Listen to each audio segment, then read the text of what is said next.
Well, it's opening day at CPAC outside Washington, D.C. This is the biggest gathering of conservatives since President Obama's re-election. Mitt Romney and Paul Ryan will address the crowd tomorrow. And so who were the big speakers today? Well, Marco Rubio and Rand Paul, fresh off his filibuster fame. There has to be a home and a movement in America for people who believe in limited government, constitutional principles, and a free enterprise system, and that should be us. Now, I was told I got 10 measly minutes. But just in case, I bought 13 hours worth of information. The filibuster was about drones, but also about much more. Do we have a Bill of Rights? Do we have a Constitution? And will we defend it? Well, notably not invited this year, New Jersey Governor Chris Christie and Virginia Governor Bob McDonnell, both possible contenders in 2016. Now, Greg, CPAC, now first you thought I was actually talking about ZPAC, and you got very excited when you heard that I may be trying to make you better during this segment. We're not, though. I'm sorry. You still might puke. CPAC has been in the headlines over the past couple of weeks for keeping people out. Christie, McDonnell, Go Proud, and others. They've had negative headlines. Do you think this is a smart approach? Oh, it angered me when I found out there were no transgendered sex workers.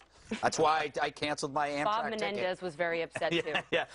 Okay, they started with Rubio, which is like having the climax of the movie before the trailers. I don't understand that. But they got one thing right. They had Alan West there, and Alan West is not in government, but Alan Grayson is, which tells you everything that's wrong with this country. But anyway, I don't know. CPAC, it's not for conservatives really now. It's for the media to make fun of conservatives. It's a shark feed in which there is no feed, so the sharks just devour each other. And they seem to be giving the media some fodder. Yeah.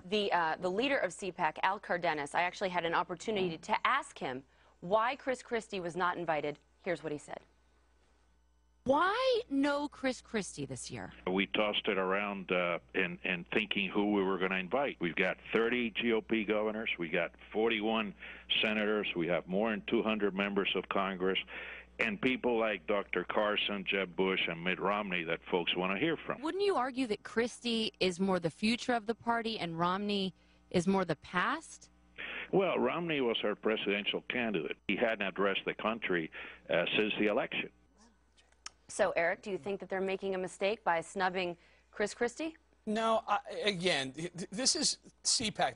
They're very strong conservatives. Cardenas made a decision to go against Christie because of what happened towards the end of the year, and some of with Hurricane Sandy and the bear hug with President Obama.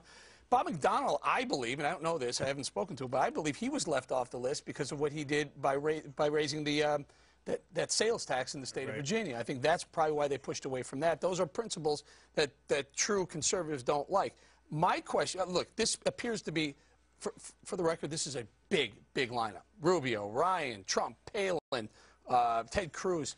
I think that's changing the guard. It's the new conservatives. But my question is, Mitt Romney, no offense, and I know, don't hate me for this. It didn't fit. Just didn't fit for me. What do you think, Dana? Well, I like to watch CPAC in a non-election year because when there's a primary, and this was, if you remember last year, I think it was last year, that was when everybody was out to try to win CPAC, and it gets all crazy.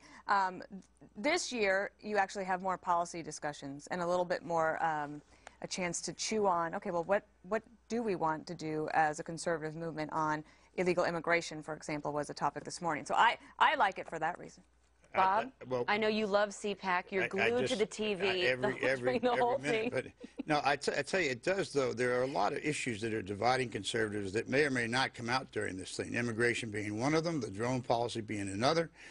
They are yet to find, I think, what it means to be the next generation of conservatives.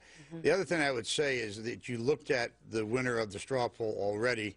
I would be willing to wager you any amount of money that Rand Paul is going to win that. Right, but the winner of the straw poll at CPAC never, I don't know if they've ever had somebody that actually then went on to win the nomination. It's just 2013. It isn't arguably the case, though, that CPAC has very little influence on the election process?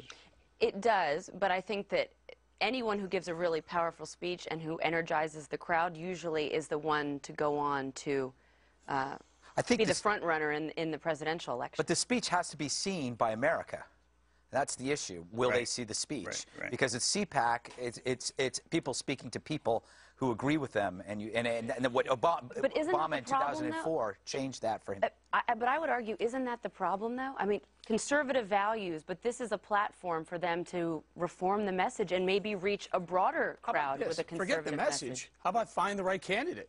They literally have to keep doing this year after year to find the right guy that can go and stay conservative throughout. Not or the gal. One not the one that starts out conservative. Hold on, not the one or gal. I'm sorry, who starts out conservative in the primary and then tacks to the center and who do you guys like around the table? Who do you have your eye on? Anyone? Ted Cruz. Anybody?